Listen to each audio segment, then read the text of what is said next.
আমার জীবনে কোনোদিন আমি 21 বছরের জীবনে গোটা বাংলাদেশের কোনো বক্তার সাথে আমার কোনোদিন কোনো তর্ক হয় না। তুমি কও শুনছুনি জীবনে কোন বাংলাদেশের কোনো বক্তা কোন লাইনের কারোর লগে আমার কোনো ঝামেলা না,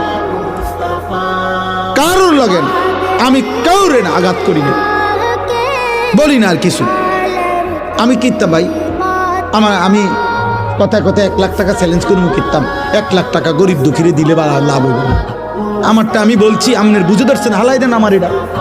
আমনের যেটা বুঝে ধরছে আপনি এটা মানেন, কোনো অসুবিধা নেই। কিন্তু বিষয়টা হলো বাবা, রাসূলুল্লাহ সাল্লাল্লাহু আলাইহি সাল্লামের সুন্নাত মানতে হবে। ঠেলাঠেলি টানাটানির বিষয় না এখানে। এখানে সুন্নি ওহাবির বিষয় না। আপনি সুন্নি ওহাবি বাদ দেন, আপনি শুধু এটা মিলান যে হুজুর আমি আমার জায়গা থেকে রাসূলুল্লাহ সাল্লাল্লাহু আলাইহি সাল্লামের একটা সুন্নাত আমি আমল করতেছি,